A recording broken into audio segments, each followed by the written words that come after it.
പറഞ്ഞ അതേ ആശയമാണ് ഇതിൽ എതിർത്തിട്ടുള്ളത്. അതിന്റെ വളരെ ജുനൈദുൽ ബഗ്ദാദി റഹ്മത്തുള്ളാഹി അലൈഹിയെ സംബന്ധിച്ച് ഇദ്ദേഹം പറയുന്നത് ഞാനൊന്ന് നിങ്ങളെ ശ്രദ്ധയിൽപ്പെടുത്തി തരാം. ആത്മീയ മേഖലയിൽ അർബുദമായി പടർന്നു പിടിക്കാൻ തുടങ്ങിയ ഇസ്ലാമിക വിരുദ്ധ ആശയങ്ങൾ മുറിച്ചു നീക്കാൻ യഥാർത്ഥ സൂഫികളുടെ നേതാവായി ജുനൈദുൽ ബഗ്ദാദി അവരോധിക്കപ്പെട്ടു. സയ്യിദ് ത്വായിഫ എന്ന അപരനാമത്തിലാണ് അദ്ദേഹം അറിയപ്പെടുന്നത്. എന്നിട്ട് പറയാ, ഇതുകൊണ്ട് തന്നെയാണ് ശരീഅത്തിന്റെ ഇമാമുകൾ ജുനൈദി റളിയല്ലാഹു അൻഹുവിന്റെയും അനുയായികളുടെയും ഖുർആനിന്റെയും സുന്നത്തിന്റെയും അടിസ്ഥാനത്തിലുള്ള യഥാർത്ഥ ത്വരീഖത്താണെന്ന് പ്രസ്താവിച്ചത്.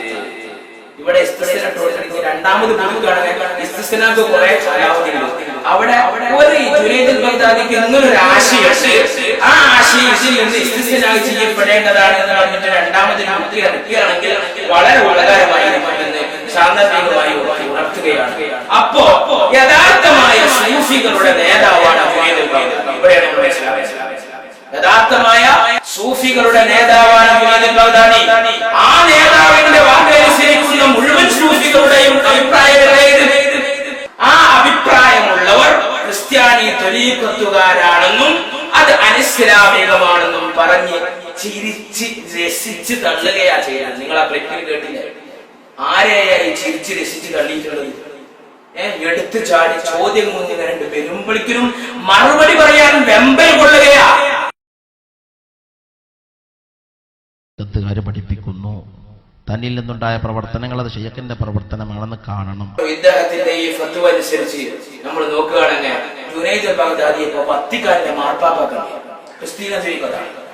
ഇയാളുടെ ഭാഷയിൽ അല്ലാഹു കാക്കട്ടെ. അങ്ങനത്തെ വാദങ്ങൾ എത്ര മഹാരഥന്മാരെ ഈ പറഞ്ഞ ആശയങ്ങളൊക്കെ ഈ പറയുന്ന വാദങ്ങളിലേക്കൊക്കെ എത്തിച്ചേരുന്നതിനെ തൊട്ട് അല്ലാഹു തആല കാക്കട്ടെ. അറിവില്ലായ്മക്ക് കയ്യും കാലും വളച്ച ഇങ്ങനെയൊക്കെ പറയാൻ പറ്റുമോന്ന് ആദ്യമായിട്ട് കേൾക്കുക.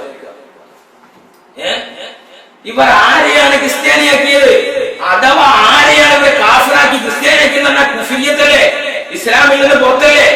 ഇങ്ങനെ കാഫിറായി ഒരാളെ ആക്ഷേപിച്ചാൽ അയാളുടെ അവസ്ഥ എന്താ? അതുകൂടി നമ്മൾ മനസ്സിലാക്കണം. ഗൗരവത്തോടുകൂടെ മനസ്സിലാക്കേണ്ട ഒന്നാ. ഒരാളെ ആവശ്യമില്ലാതെ കാഫിറാക്കി കഴിഞ്ഞാൽ അതിന്റെ അവസ്ഥ എന്താ? എന്റെ സുഹൃത്തുക്കൾ ശരിക്കും മനസ്സിലാക്കണം. മുത്തനബി സല്ലല്ലാഹു അലൈഹി വസല്ലം തങ്ങൾ പറഞ്ഞു. എന്താ പറഞ്ഞത്? ലാ യർമി റജുലുൻ റജുലൻ, ഒരു പുരുഷൻ മറ്റൊരു പുരുഷനെ ആക്ഷേപിക്കരുത്. ബിൽ ഫിസ്ഖി, അവൻ ഫാസിഖാണെന്ന് പറഞ്ഞ്, അവൽ കുഫി, കാഫിറാണെന്ന് പറഞ്ഞ്, അദ്ദേഹം ക്രിസ്ത്യാനിയാണ്, അയാള് യഹൂദിയാണ്, നസ്രാനിയാണ് എന്നൊക്കെ പറഞ്ഞിട്ട് എതിർക്കാൻ പാടില്ല.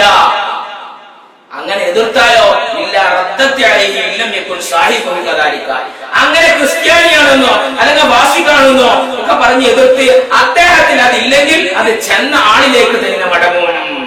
അപ്പൊ ആ പറഞ്ഞ വാക്ക് ഇപ്പൊ ക്രിസ്ത്യാനി ത്വരീഖത്താണെന്ന് പറഞ്ഞല്ലോ, ആ പറഞ്ഞ വാക്ക് ഇപ്പൊ ഇങ്ങനെ വന്നു നോക്കിയിട്ടുണ്ടാവും.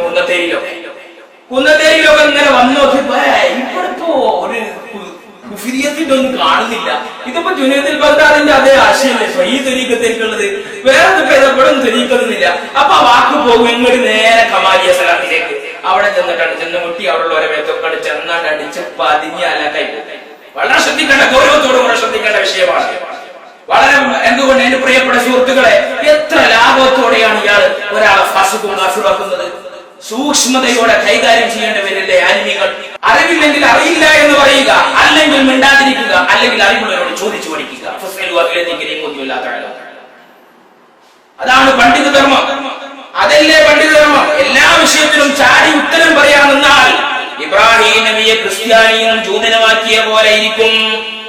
നിങ്ങൾക്കറിയോ, ഇബ്രാഹിം നബിയെ ഒരു കൂട്ടർ ക്രിസ്ത്യാനിയാക്കി, ഒരു കൂട്ടർ ഇബ്രാഹിം നബിയെ യഹൂദിയാക്കി. എന്തേ കാരണം? ഇബ്രാഹിം നബിയെ കുറിച്ച് യഥാർത്ഥത്തിൽ അവർ മനസ്സിലാക്കാത്തതിന്റെ പോരായ്മയാണ്. അവർ ഇബ്രാഹിം നബിയെ മനസ്സിലാക്കിയില്ല.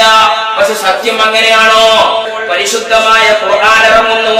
ഖുർആൻ ഇറങ്ങിയിട്ട് പറയുന്നു, ഫൈമ തുഹാജ്ജൂന ഫീമാ ലൈസ ലക്കും ബിഹി ഇൽമുൻ, നിങ്ങൾക്ക് അറിവില്ലാത്ത വിഷയത്തിൽ നിങ്ങൾ എന്തിനാണ് തർക്കിക്കുന്നത്? അത് അറിവുള്ളവരോട് ചോദിച്ചു പറഞ്ഞിട്ട് കാര്യങ്ങൾ മനസ്സിലാക്കിയാൽ പോരെ. വല്ലാഹു യഅലമു വഅൻതും ലാ തഅലമൂൻ. ഇബ്രാഹിം നബി അലൈഹിസ്സലാത്തു വസ്സലാമിനെ നിങ്ങൾ യഹൂദികളും നസാറാക്കളുമാണെന്ന് എന്തിനു പറയണം നിങ്ങൾക്ക് അറിയാതെ? എന്നിട്ട് ഖുർആൻ അതിനെ നിഷേധിക്കുന്നു. മാകാന ഇബ്രാഹിമു യഹൂദിയ്യം വലാ നസ്റാനിയ്യ. ഇബ്രാഹിം നബി അലൈഹിസ്സലാം യഹൂദിയുമല്ല നസ്റാനിയുമല്ല, ജൂതനുമല്ല ക്രിസ്ത്യാനിയുമല്ല. വലാകിൻ കാന ഹനീഫൻ മുസ്ലിമൻ. അദ്ദേഹം തികഞ്ഞ ഒരു മുസ്ലിമാണ് കേട്ടോ. അദ്ദേഹം മുശ്രിക്കീങ്ങളിൽപ്പെട്ട ആളല്ല. അതുകൊണ്ട് ഞാൻ പറയുന്നു മാകാനൽ ജുനൈദിയു യഹൂദിയ്യം വലാ നസ്റാനിയ്യ.